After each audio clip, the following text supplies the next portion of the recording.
نحمده ونصلي على رسوله الكريم اما بعد فاعوذ بالله من الشيطان الرجيم بسم الله الرحمن الرحيم رب اشرح لي صدري ويسر لي امري واحلل عقدة من لساني يفقهوا قولي۔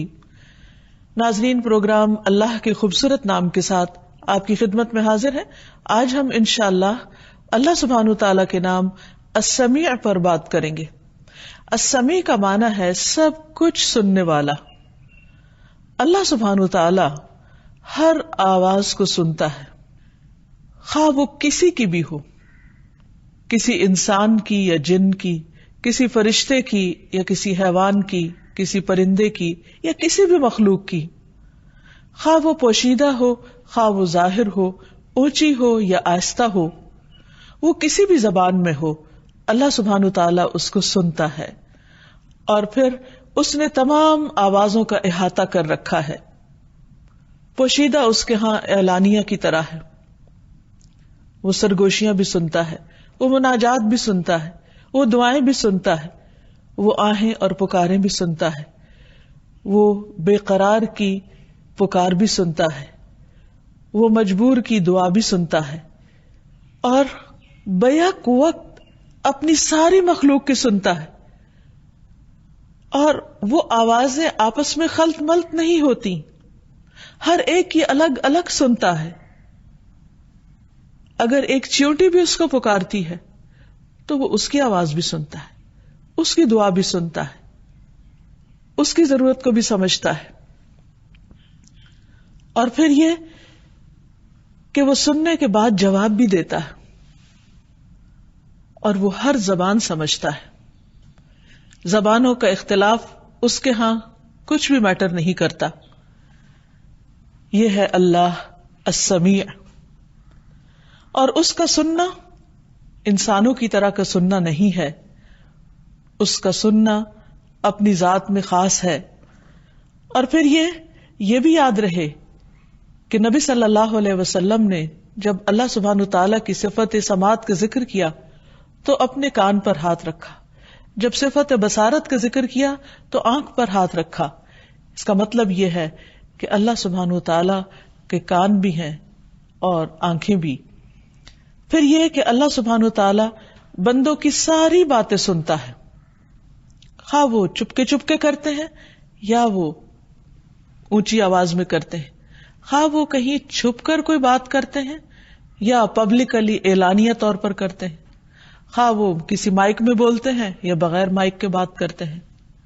قرآن مجید میں اللہ تعالیٰ فرماتے ہیں سواء منکم من اسر القول ومن جہر بہ ومن هو مستخف باللیل وسارب بالنہار، برابر ہے تم میں سے جو چھپا کر کرے اور جو اسے بلند آواز سے کرے۔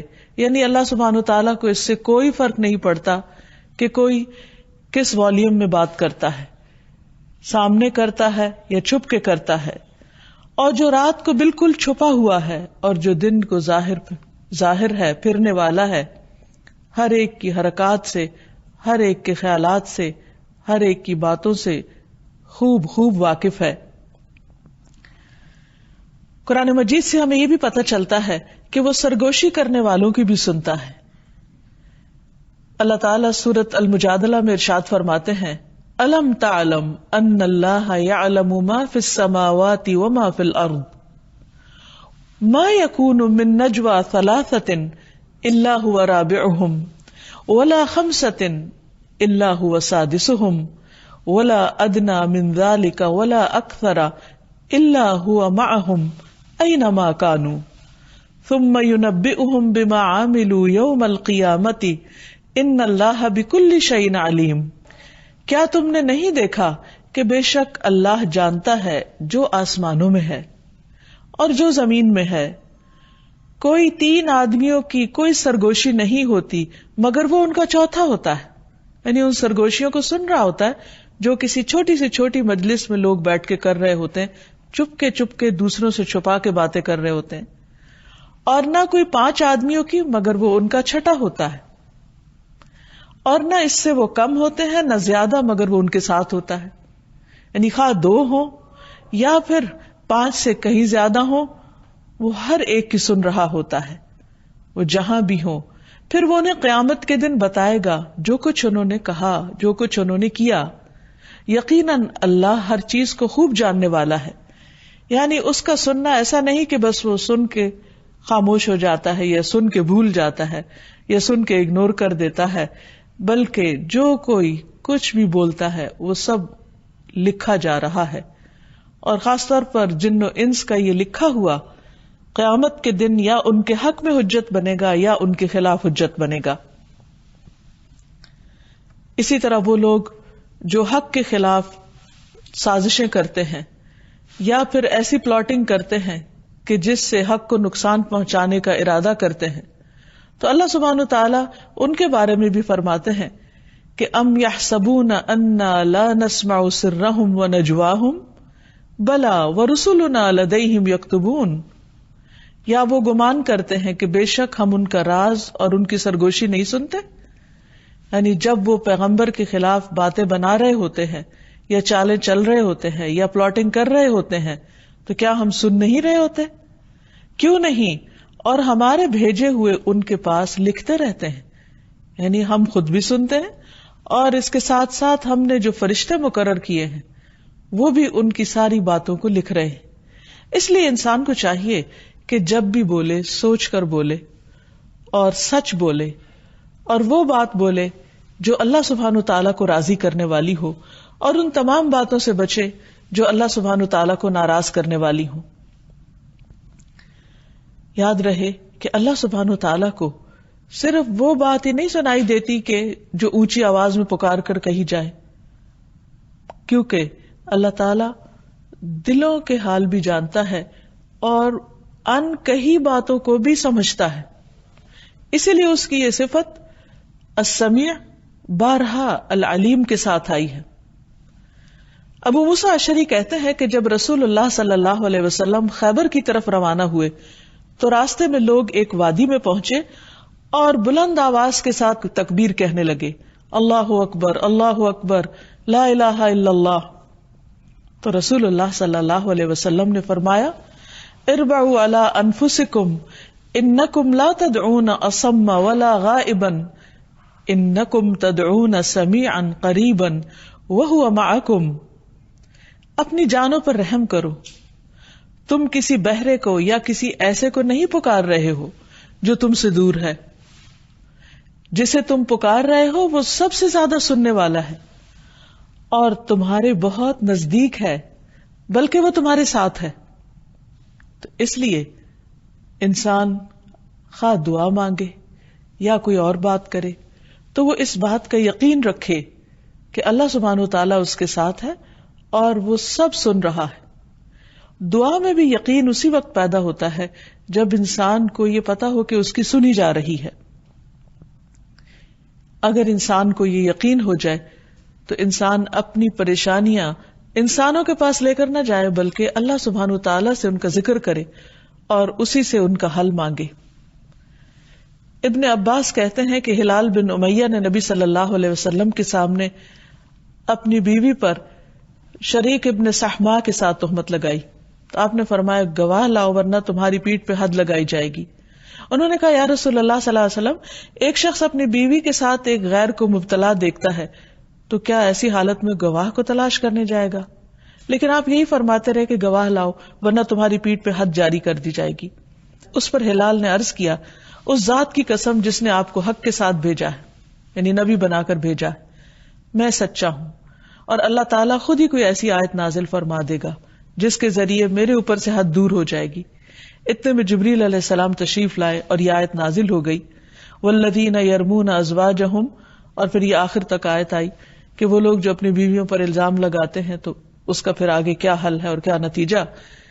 بہرحال اس واقعے سے پتہ یہ چلتا ہے کہ کس طرح ایک شخص کی نبی صلی اللہ علیہ وسلم سے کنورسیشن کو اللہ سبحانہ وتعالیٰ نے سنا اور موقع پر ہی اس کا حل بھی پیش کر دیا.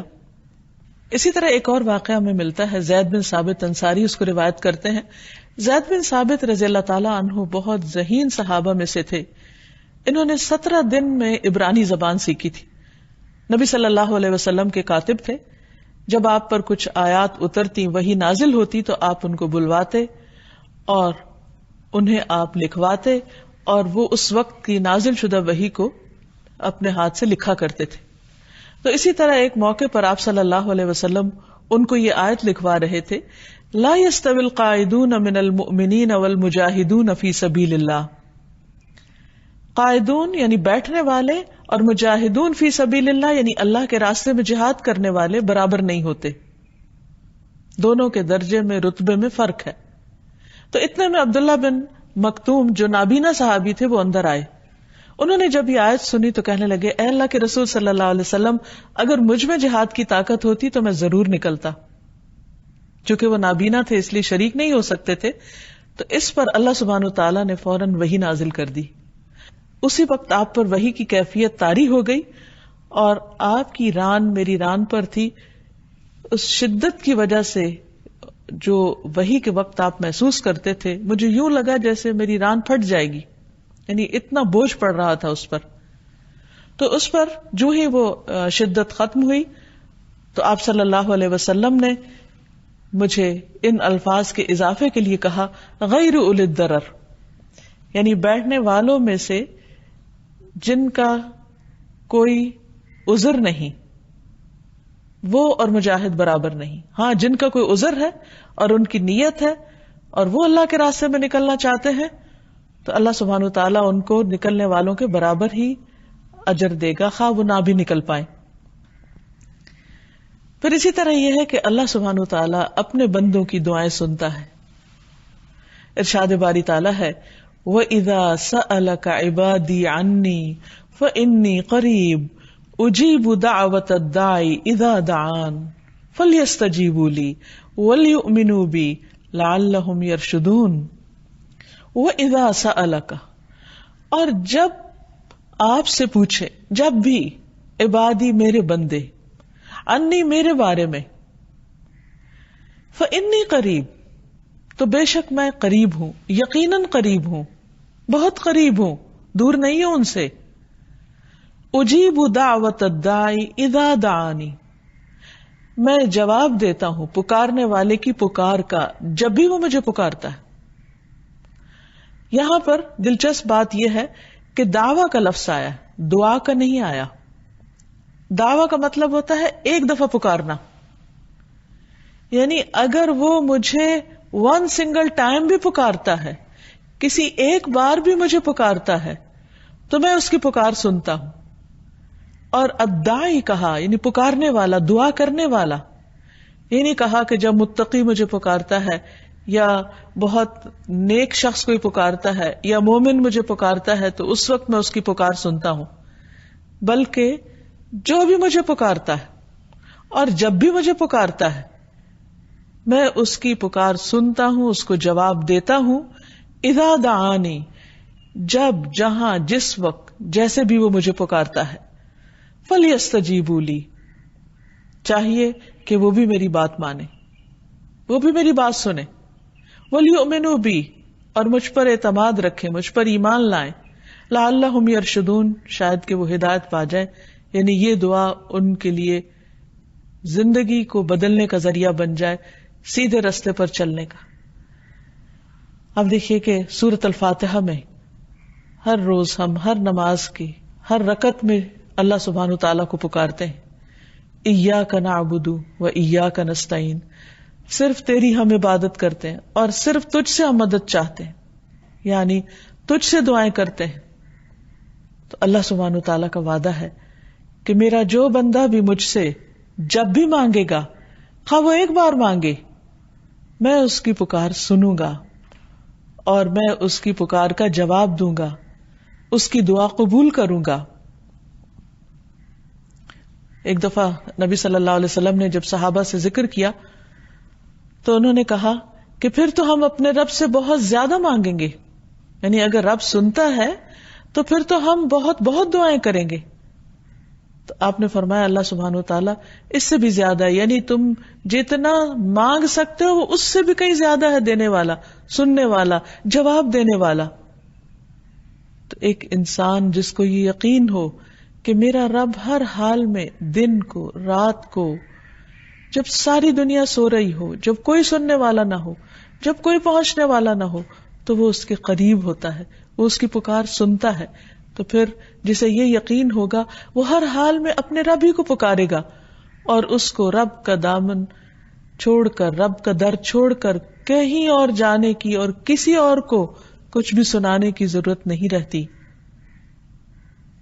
یہ ایک بندے کے لیے کتنی بڑی سعادت کی بات ہے کہ وہ ایسے رب کو جانے جو اس کی ہر دعا سنے، ہر دعا، ہاں وہ ایک بار پکارے یا کئی بار پکارے، سارا دن پکارے یا ساری رات کو پکارے، اونچی آواز میں پکارے یا آہستہ آواز میں پکارے، انگریزی میں پکارے یا اردو میں پکارے یا عربی میں پکارے، یا اگر وہ بول نہیں سکتا تو دل ہی دل میں پکارے، وہ ہر آواز سنتا ہے.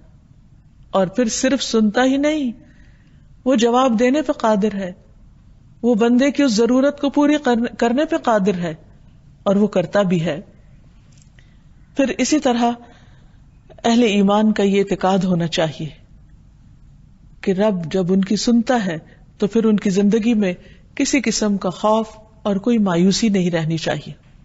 مایوس انسان کب ہوتا ہے، پریشان کب ہوتا ہے؟ جب اس کا یہ یقین چلا جاتا ہے کہ کوئی اس کی سننے والا ہے، جب وہ سوچتا ہے کہ میری کوئی نہیں سنتا، کوئی نہیں مجھے سننے والا، میں تنہا ہوں، میرا کوئی نہیں ہے، میری کوئی مدد نہیں کرتا، تو ایسے میں انسان کو ڈپریشن ہوتا ہے. جس شخص کا اس اللہ سبحانہ وتعالی کی اس صفت پر ایمان ہو، یقین ہو کہ میں تنہا نہیں ہوں، میرا رب سننے والا ہے، اور ہر حال میں سننے والا، اور بہت زیادہ سننے والا ہے، اور سن سن کر کبھی وہ تنگ بھی نہیں ہوتا، اور وہ جواب بھی دیتا ہے. اب دیکھیے اس کے برعکس جب ہم انسانوں کو سناتے ہیں تو بعض اوقات وہ ہماری بات پوری طرح سنتے ہی نہیں، بعض اوقات سن لیتے ہیں لیکن وہ باتیں ان کی کانوں سے ٹکرا کے واپس آ جاتی، گویا انہوں نے سنا ہی نہیں. بعض اوقات کچھ نہ کچھ سن لیتے ہیں لیکن وہ پوری طرح سمجھتے ہی نہیں. بعض اوقات وہ کچھ سمجھتے ہیں اور وہ کچھ غلط سمجھتے ہیں، اور اس سے الٹا اور ایک اور مسئلہ کھڑا ہو جاتا ہے. بعض اوقات وہ سن بھی لیتے ہیں، سمجھ بھی لیتے ہیں، لیکن کچھ مدد کرنے پہ قادر نہیں ہوتے. بعض اوقات وہ مدد کر بھی سکتے ہیں تو اپنے بخل کی وجہ سے، دل کی تنگی کی وجہ سے مدد نہیں کرتے. لیکن اس کے باوجود ہم پھر مشکلات میں انسانوں ہی کے پاس جاتے ہیں، اللہ کے پاس نہیں. اگر کوئی واقعی تہ دل سے اس کو پکارتا ہے تو اس کی بات بہت جلد قبول ہو جاتی، خاص طور پر اگر کسی پر ظلم ہو رہا ہو تو اللہ سبحانہ وتعالی اس کی پکار اپنے عرش پر سنتا ہے. مظلوم کی پکار، مظلوم کی دعا اور اللہ سبحانہ وتعالی کے درمیان کوئی رکاوٹ نہیں ہوتی، خواہ وہ کوئی بھی انسان ہو. اس کی آہ فوراً عرش پہ پہنچتی ہے. لیکن اگر کوئی ایمان اور یقین کے ساتھ اس کو پکارے کہ ہاں میں اس کے پاس جا رہا ہوں، تو ایسا شخص نہ کسی سے ڈرے گا اور نہ ہی خوف کھائے گا اور نہ اس پر کوئی غم ہوگا. وہ کسی تنہائی اور پریشانی کا شکار نہ ہوگا، کیونکہ اس کا رب ہے جو سن رہا ہے، جو اس کے حال سے خوب واقف ہے. جیسے اللہ سبحانہ وتعالیٰ نے موسیٰ علیہ السلام اور ہارون علیہ السلام کو فرعون کے دربار میں بھیجا تو ان کو تسلی دلائی. قال ربنا اننا نخاف ان يفرط علينا او ان يطغى. دونوں نے کہا اے ہمارے رب، یقیناً ہم ڈرتے ہیں کہ وہ ہم پہ زیادتی کرے گا یا حد سے بڑھ جائے گا. تو اللہ تعالیٰ نے فرمایا قال لا تخافا، مت ڈرو، اننی معکما، میں تمہارے ساتھ ہوں، اسمع و ارا، میں سن رہا ہوں، میں دیکھ رہا ہوں، وہ تمہارا کچھ نہیں بگاڑ سکے گا. وہ دشمن ہے لیکن ایک بال بھی بیکا نہیں کر سکے گا، تم جاؤ تو صحیح. تو اللہ سبحانہ وتعالیٰ کا یہ فرمانا ان کے لیے کس قدر دلوں کی تقویت کا باعث بنا ہوگا کہ واقعی وہ اس قابل ہو گئے کہ وہ ایسے شخص کا جا کے مقابلہ کر سکیں، اس کا سامنا کر سکیں. تو جب انسان کو اللہ سبحانہ وتعالیٰ کے اس نام پر یقین ہو جاتا ہے تو پھر وہ اپنے رب کو ہر حال میں پکارتا رہتا ہے. جیسے ابراہیم علیہ السلام انہوں نے جب انہیں آگ میں پھینکا جا رہا تھا تو اپنے ربی کو پکارا، حسبی اللہ و نعم الوکیل، اور اللہ سبحانہ وتعالیٰ نے ان کی دعا فوراً سنی. یونس علیہ السلام نے اپنے ربی کو پکارا تھا اور رب نے ان کی دعا فوراً سنی. اسی طرح ابراہیم علیہ السلام اپنے بیٹے اسماعیل علیہ السلام کے ساتھ جب خانہ کعبہ کی تعمیر کر رہے تھے تو اپنے رب کو پکار رہے تھے. وَإِذْ يَرْفَعُ إِبْرَاهِيمُ الْقَوَاعِدَ مِنَ الْبَيْتِ وَإِسْمَاعِيلُ رَبَّنَا تَقَبَّلْ مِنَّا إِنَّكَ أَنْتَ السَّمِيعُ الْعَلِيمُ. اللہ سبحانہ وتعالیٰ کی اس صفت کا واسطہ دے کر پکار رہے تھے. اور جب ابراہیم اس گھر کی بنیادیں اٹھا رہے تھے اور اسماعیل بھی علیہم السلام، وہ کیا کہہ رہے تھے؟ اے ہمارے رب، ہم سے قبول فرما، بے شک تو ہی سب کچھ سننے والا اور سب کچھ جاننے والا ہے. تو آپ دیکھیے کہ اللہ سبحانہ وتعالیٰ نے ان سے یہ محنت کس قدر قبول فرمائی اور اس گھر کو کیسی برکتیں عطا فرمائی. دنیا میں سب سے زیادہ سمپل، سادہ اور ایک کمرے پر مبنی گھر ہے، لیکن ساری دنیا سے بڑھ کر بارونق، اور پوری دنیا کے لوگوں کے دل اس کی طرف کھچے چلے آتے ہیں، اور وہ لوگوں کے لیے ہدایت اور رہنمائی کا سبب ہے. وہ اس بیابان اور ویرانے میں گھر بنایا گیا تھا، لیکن آج دنیا کی سب سے زیادہ آباد ترین جگہ ہے، جو دن کے 24 گھنٹوں میں اور ہفتے کے 7 دنوں میں اور مہینے کے 30 دنوں میں سے کسی وقت کسی لمحے کے لیے بھی خالی نہیں ہوتا، ایک لمحے کے لیے بھی خالی نہیں. یہ اللہ سبحانہ وتعالیٰ کی کتنی بڑی رحمت اور کیسی قبولیت، یہ ان دعاؤں ہی کا تو نتیجہ ہے. ابن عباس کہتے ہیں کہ ابراہیم علیہ السلام نے اسماعیل علیہ السلام سے فرمایا، اللہ نے مجھے حکم دیا ہے کہ میں ایک کام کروں، کیا اس کام پر تو مجھے مدد دو گے؟ تو اسماعیل علیہ السلام نے کہا، جو آپ کے رب کا حکم ہے آپ اس کی تعمیل کریں، میں آپ کے ساتھ ہوں، میں آپ کی مدد کروں گا. تو انہوں نے بتایا کہ اللہ سبحانہ وتعالیٰ نے مجھے حکم دیا ہے کہ میں اسی مقام پر اللہ کا گھر تعمیر کروں. اب اس پر ابراہیم علیہ السلام اس پتھر پر کھڑے ہو کر تعمیر کرنے لگے، اور اسماعیل علیہ السلام پتھر دیتے چلے جاتے، یعنی مزید وہ اینٹیں پکڑاتے جا رہے تھے، اور دونوں ہی یہ دعا پڑھ رہے تھے، یعنی کام بھی کر رہے تھے اور دعا بھی مانگ رہے تھے. ربنا تقبل منا، اللہ ہم سے یہ خدمت قبول کر لے، انک انت السمیع العلیم، کیونکہ تو سننے والا ہے، جاننے والا ہے، تو دیکھ رہا ہے کہ ہم کیا کر رہے ہیں، کیوں کر رہے ہیں، ہمارے صرف ظاہر نہیں دلوں کے حال کو بھی جانتا ہے. السمیع کے ساتھ جب العلیم کی صفت بھی آ جاتی ہے تو سمیع ظاہری بات کے سننے کے لیے اور علیم دلوں کا حال جاننے کے لیے. تو ہماری نیت کو، ہمارے جذبے کو، ہماری تمنا کو سب کچھ جانتا ہے کہ ہم کس شوق کے ساتھ تیرا گھر تعمیر کر رہے ہیں، اور اللہ سبحانہ وتعالیٰ نے اس کو قبول کر لیا. اسی طرح مریم علیہ السلام کی والدہ جب وہ اس نام کے وسیلے کے ساتھ اللہ سبحانہ وتعالیٰ سے دعا کرتی ہیں تو اللہ سبحانہ وتعالیٰ نے ان کی دعا بھی قبول فرمائی. اذ قالت امرأة عمران رب انی نذرت لک ما فی بطنی محررا فتقبل منی انک انت السمیع العلیم. جب عمران کی بیوی نے کہا، اے میرے رب، بے شک میں نے تیرے لیے ایک نظر مانی ہے کہ جو میرے پیٹ میں ہے وہ آزاد ہوگا، سو مجھ سے قبول فرما، بے شک تو ہی سب کچھ سننے والا، سب کچھ جاننے والا ہے. تو اللہ سبحانہ وتعالیٰ نے کیا فرمایا؟ فَتَقَبَّلَهَا رَبُّهَا بِقَبُولٍ حَسَنٍ، تو اس کے رب نے اسے بہت عمدہ طریقے سے قبول کیا. اصل بات یہ ہے کہ انسان کس نیت کے ساتھ، کس سوچ کے ساتھ اور کس اخلاص کے ساتھ مانگتا ہے، اور کس طرح تڑپ کر دعا کرتا ہے، کس یقین کے ساتھ مانگتا ہے. تو جب ہم اللہ سبحانہ وتعالیٰ کی اس صفت کو، اس نام کو جان لیں گے تو ہمارے یقین میں بھی اضافہ ہوگا کہ وہ سن رہا ہے، سن رہا ہے، سن رہا ہے، کوئی چیز رکاوٹ نہیں اس کے سننے کی راہ میں. اسی طرح اللہ سبحانہ وتعالیٰ نے زکریا علیہ السلام کی دعا اس وقت سنی جب وہ حضرت مریم کے پاس اللہ سبحانہ وتعالیٰ کا رزق پاتے تھے. ہنالک دعا زکریا ربہ قال رب هب لي من لدنك ذرية طيبة انك سميع الدعاء. وہی زکریا نے اپنے رب سے دعا کی، اے میرے رب مجھے اپنے پاس سے ایک پاکیزہ اولاد عطا فرما، کیونکہ بلا شبہ تو دعا کا سننے والا ہے. تو آپ دیکھیے کہ ان سب نے اپنے رب کی اس صفت کو واسطہ بنایا کہ اللہ چونکہ تو سنتا ہے تو میری بھی سن، اور اللہ سبحانہ تعالیٰ نے ان کی سنی. پھر اسی طرح نبی صلی اللہ علیہ وسلم نے جنگ خندق کے موقع پر جب وہ خندق کھودی جا رہی تھی اور ایک بہت بڑا پتھر آ گیا جو صحابہ کرام سے ٹوٹ نہیں رہا تھا، تو نبی صلی اللہ علیہ وسلم نے جب دعا کی اللہ تعالیٰ سے تو اس میں بھی انہی صفات کا ذکر کیا، السمیع العلیم.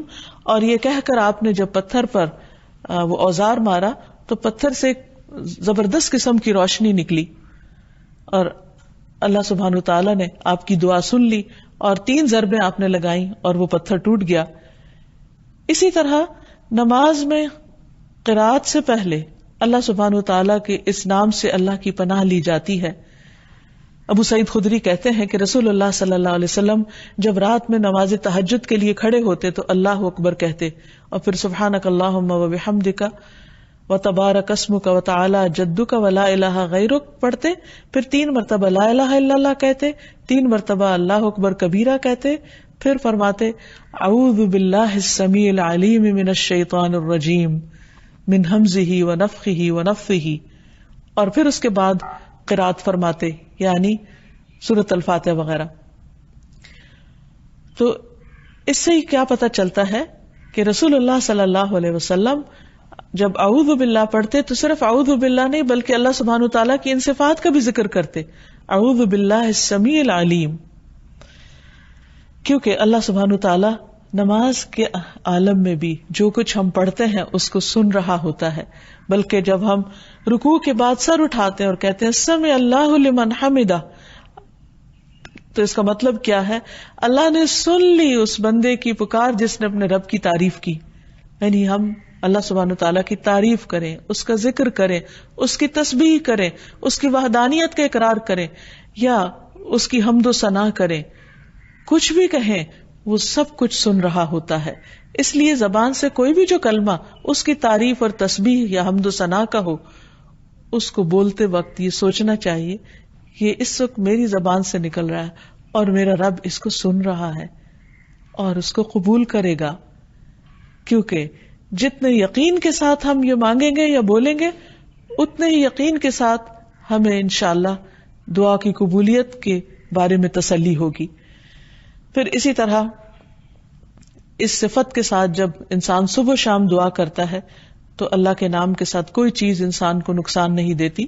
بسم اللہ الذی لا یضر مع اسمہ شیء وہو السمیع العلیم، اللہ کے نام کے ساتھ جس کے نام کے ساتھ کوئی چیز نقصان نہیں دیتی، نہ زمین میں نہ آسمان میں، اور وہ سننے والا ہے، جاننے والا ہے.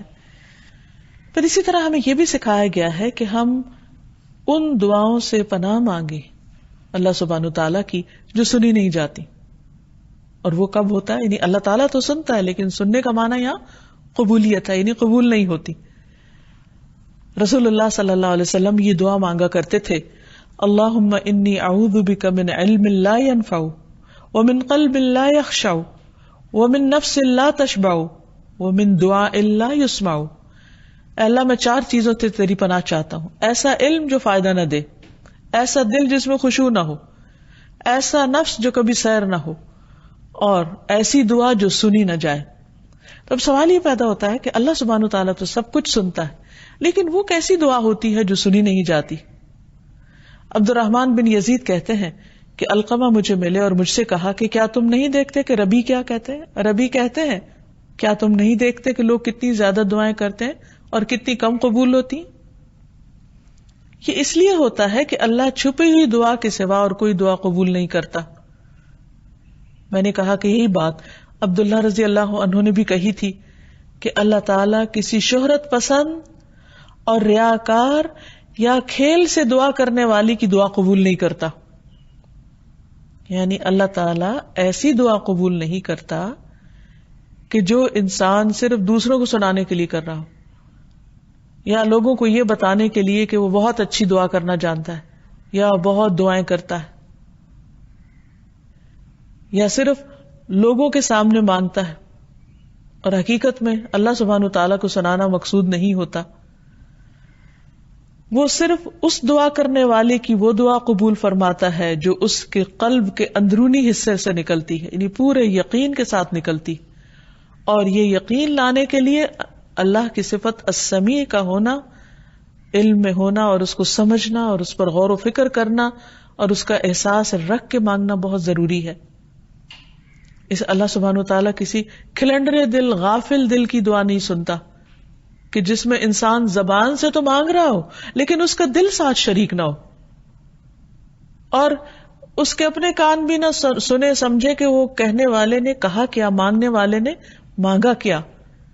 کیونکہ بعض اوقات ایسا ہوتا ہے کہ ہم کچھ قرآنی دعائیں یا نبی صلی اللہ علیہ وسلم کی دعائیں زبانی رٹ لیتے ہیں اور پھر ان کو اول سے آخر تک اسے رٹے ہوئے سیکوینس میں پڑھ جاتے ہیں، اور اینڈ آف دا ڈے ہمیں خود ہی پتہ نہیں ہوتا کہ مانگا کیا.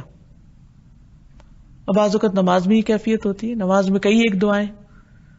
مثلا آپ دیکھیے کہ جب ہم تشہد میں بیٹھ جاتے ہیں تو اس کے بعد درود شریف پڑھتے ہیں، دعائیں مانگتے ہیں، لیکن کئی بار ایسا ہوتا ہے کہ وہ سب کچھ پڑھنے کے بعد سوچ آتی کہ اچھا کیا کہا.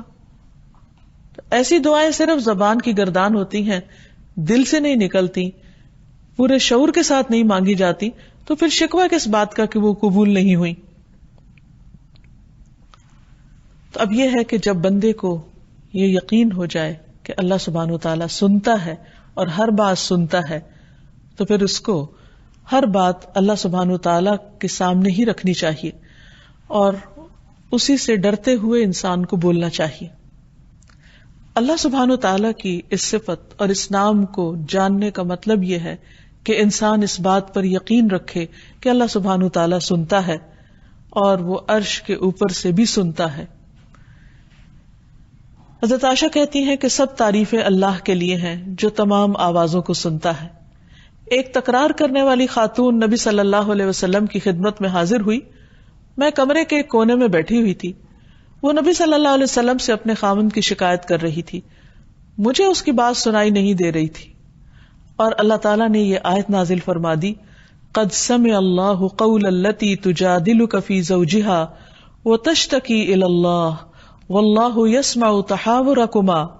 اللہ نے اس عورت کی بات سن لی، ایک عورت کی بات جو ایک مجبور تھی، بے قرار تھی، جو اپنے شوہر کی شکایت لے کر رسول اللہ صلی اللہ علیہ وسلم کے پاس آئی تھی، جو اپنا مسئلہ بار بار بیان کر رہی تھی اور اس مسئلے کا حل چاہتی تھی، لیکن نبی صلی اللہ علیہ وسلم کے پاس حل نہیں تھا. اللہ سبحانہ وتعالیٰ نے ساتوں آسمانوں کے اوپر سے عرش عظیم پر اس کی پکار سن لی اور اس کو جواب دیا اور فرمایا، اللہ نے سن لی اس عورت کی بات جو تجھ سے اپنے شوہر کے بارے میں جھگڑ رہی تھی اور اللہ سے شکوہ کر رہی تھی، اور اللہ تم دونوں کی گفتگو کو سن رہا تھا.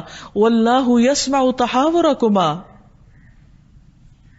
اللہ سبحانہ وتعالیٰ سب کچھ سننے والا ہے، لہذا ہمیں اس پر پورا یقین ہونا چاہیے کہ خلوت اور جلوت میں اللہ سبحانہ وتعالیٰ ہر ایک کی سنتا ہے.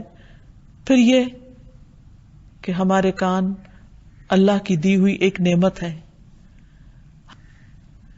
دوسری چیز یہ کہ ہمیں اپنے کانوں کی نعمت کا صحیح طور پر شکر ادا کرتے ہوئے ان کا صحیح استعمال کرنا چاہیے. سماعت کی نعمت کوئی معمولی نعمت نہیں ہے. اللہ تعالیٰ اس کا ذکر قرآن مجید میں فرماتے ہیں، واللہ اخرجکم من بطون امہاتکم لا تعلمون شیئا وجعل لکم السمع والابصار والافئدہ لعلکم تشکرون.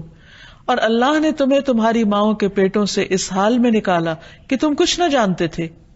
اس نے تمہارے لیے کان اور آنکھیں اور دل بنا دیے تاکہ تم شکر ادا کرو. اس لیے اس نعمت کا شکر واجب ہے. فرمایا وَهُوَ الَّذِي أَنشَأَ لَكُمُ السَّمْعَ وَالْأَبْصَارَ وَالْأَفْئِدَةَ قَلِيلًا مَا تَشْكُرُونَ. وہی ہے جس نے تمہارے لیے کان اور آنکھیں اور دل بنائے مگر تم کتنا کم شکر ادا کرتے ہو. یعنی اس نعمت کا احساس بھی نہیں کرتے اور اس کا حق ادا نہیں کرتے. تو سب سے پہلے اس کا حق ادا کرنے کے لیے ہمیں کیا کرنا ہوگا؟ نمبر 1 کہ اللہ سبحانہ وتعالیٰ کی بات کو توجہ کے ساتھ سنا جائے اور سن کر اس پر ایمان لایا جائے اور اس کے مطابق عمل کیا جائے. پھر یہ کہ ان کانوں سے وہی سنا جائے جو اللہ سبحانہ تعالیٰ کو پسند ہے. شکر ادا کرنے میں سب سے پہلی چیز تو یہ آتی ہے کہ انسان اللہ سبحانہ تعالیٰ کی بات کو توجہ سے سنے اور پھر جو کچھ اس میں کہا گیا ہے اس پر عمل بھی کرے. ان باتوں کو زیادہ شوق سے سنے جو اللہ سبحانہ تعالیٰ کو سننا پسند ہے. مثلاً ایک حدیث میں آتا ہے کہ سب سے زیادہ جس آواز کو اللہ تعالیٰ پسند کرتے ہیں وہ نبی کی وہ آواز ہے جس میں وہ قرآن کو خوبصورتی کے ساتھ پڑھتا ہے. تو ہمیں بھی قرآن مجید کی تلاوت سننے کا شوق ہونا چاہیے. پھر اسی طرح ان کانوں کو ان چیزوں کے سننے سے بچانا چاہیے کہ جو اللہ تعالیٰ کو سننا پسند نہیں. مثلاً غیبت سننا قرآن مجید میں خاص طور پر اس سے منع کیا گیا. یا ایھا الذین آمنوا اجتنبوا کثیرا من الظن ان بعض الظن اثم ولا تجسسوا ولا یغتب بعضکم بعضا ایحب احدکم ان یأکل لحم اخیہ میتا فکرہتموہ واتقوا اللہ ان اللہ تواب الرحیم. اے لوگو جو ایمان لائے ہو بہت گمان کرنے سے پرہیز کرو. بعض گمان گناہ ہیں. اور جاسوسی نہ کرو اور تم میں سے کوئی کسی دوسرے کی غیبت نہ کرے. کیا تم میں سے کوئی یہ پسند کرتا ہے اپنے مردہ بھائی کا گوشت کھائے؟ سو تم اسے ناپسند کرتے ہو اور اللہ سے ڈرو. یقیناً اللہ بہت توبہ قبول کرنے والا مہربان ہے. اسی طرح اللہ سبحانہ تعالیٰ کی نافرمانی کی باتیں نہیں سننی چاہیے. لغو باتیں سننے سے پرہیز کرنا چاہیے. کان لگا کر دوسروں کی باتیں نہیں سننی چاہیے، یعنی تجسس نہیں کرنا چاہیے. اسی طرح حرام گفتگو سے بچنا چاہیے کیونکہ کانوں کے زنا سے بچنا ضروری ہے. نبی صلی اللہ علیہ وسلم نے فرمایا الاذنان زناہم الاستماع.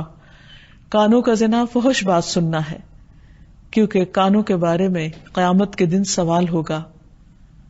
پھر اسی طرح یہ ہے کہ جو سننے کی بات ہے جس پر اللہ سبحانہ و تعالیٰ نے خاص طور پہ فرمایا یا ایھا الذین آمنوا، اے لوگو جو ایمان لائے ہو. تو جب ہمارا ایمان ہو تو پھر ہم کیا کریں؟ پوری توجہ سے اللہ تعالیٰ کی بات سنیں، سنی انسنی نہ کر دیں. پھر اسی طرح قرآن مجید کو سنتے وقت خاموشی اختیار کریں. پھر سن کر دل پر اثر بھی قبول کریں. سن کر منہ نہ موڑیں. سننے کے بعد ایمان لے آئیں. اور ایمان لانے کا مطلب کیا ہے کہ اس پر عمل کریں. نبی صلی اللہ علیہ وسلم نے فرمایا جو شخص آذان سن کر نماز کے لیے مسجد میں نہیں آتا اس کی نماز نہیں سوائے کسی عذر کی صورت کے. ابن ام مکتوم نے ایک دفعہ نبی صلی اللہ علیہ وسلم سے اپنے عذر کا ذکر کیا کہ میں بوڑھا ہو گیا ہوں اور میرا گھر دور ہے، مجھے کوئی مسجد میں لانے والا نہیں، تو کیا میں جماعت کے بغیر گھر میں ہی نماز پڑھ لوں؟ تو آپ نے فرمایا کیا تم آذان سنتے ہو؟ یعنی اگر تم سنتے ہو تو پھر میں تمہارے لیے کوئی رخصت نہیں پاتا. پھر اسی طرح ہدایت کی بات سن کر دل پر بوجھ محسوس نہیں ہونا چاہیے، اسے شوق سے سننا چاہیے.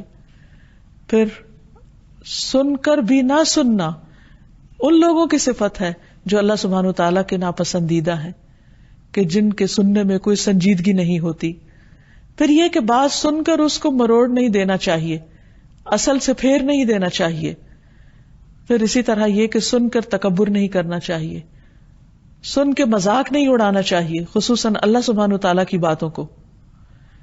پھر اسی طرح ایک کان سے سن کر دوسرے کان سے نکال نہیں دینا چاہیے.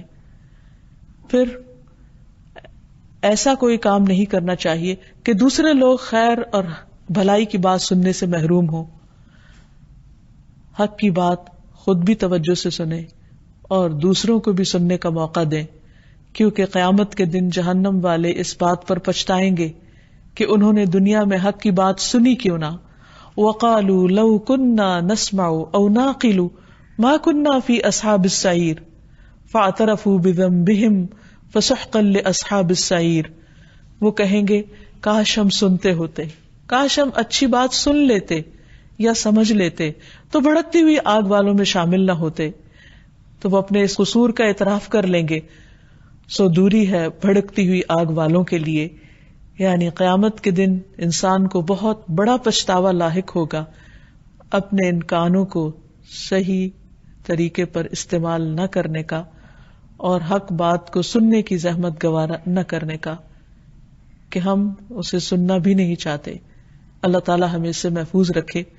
اللہ تعالیٰ سے دعا ہے کہ وہ ہمارے اندر اپنی اس صفت کا یقین پیدا کر دے تاکہ ہم جب اس کو پکاریں تو پورے ذوق و شوق کے ساتھ, پورے یقین کے ساتھ, تاکہ ہماری دعائیں قبولیت کا درجہ پائیں. وآخر دعوانا ان الحمد للہ رب العالمین.